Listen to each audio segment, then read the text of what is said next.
shoulder dislocations. Surgical anatomy, you can see here the bony anatomy of the shoulder area. It includes the humerus and the scapula. You can also see the important muscles attached to the shoulder area, including the supraspinatus, subscapularis, and long head of the biceps.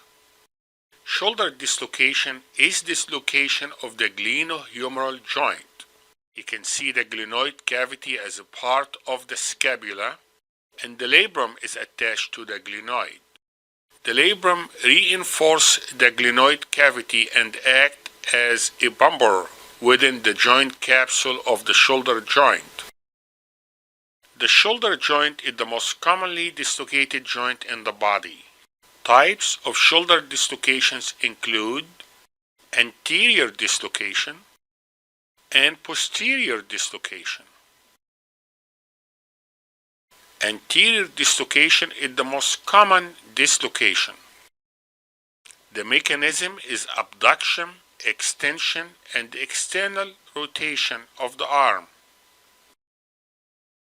Here you can see the mechanism of abduction, extension, external rotation that leads to the dislocation, and the arm will be in a position away from the body, often overhead, with the arm rotated backwards. This is a normal shoulder joint without dislocation. You can see the biceps tendon anteriorly. This anterior dislocation is often found with combination of a labral tear and greater tuberosity fracture or fracture of the humeral head, called Hill-Sachs lesion. Bankert lesion. It is a tear of the anterior inferior labrum of the glenoid rim.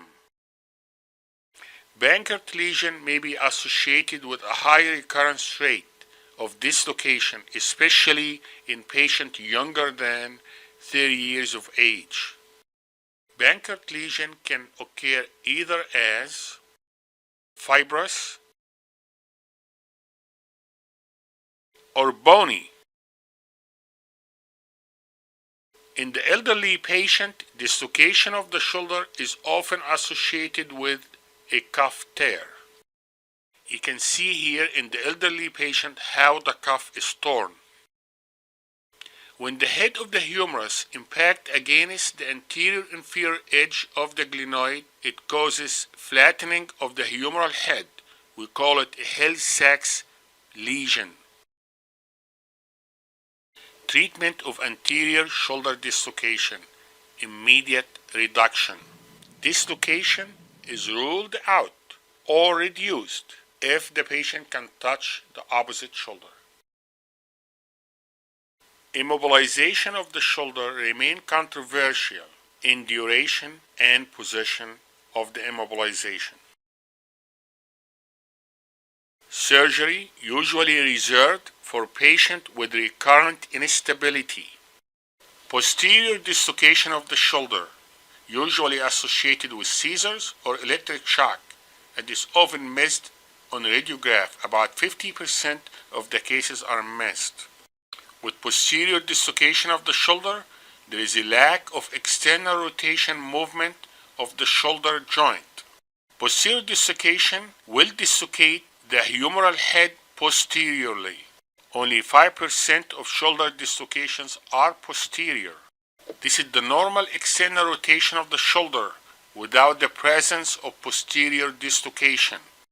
The most reliable sign of posterior dislocation of the shoulder is the presence of shoulder being locked in internal rotation. You can also see reverse Bankert lesion or reverse Hill-Sachs fracture or lesser tuberosity fracture with posterior dislocation of the shoulder. Axillary radiograph is the best to diagnose posterior shoulder dislocation. Confused with shoulder joint dislocation. Axillary radiograph views is normal in these patients. That inferior subluxation of the shoulder is usually caused by deltoid muscle atony weakness of the deltoid muscle. And the treatment is usually physiotherapy, electric stimulation. All my videos and this video is for education.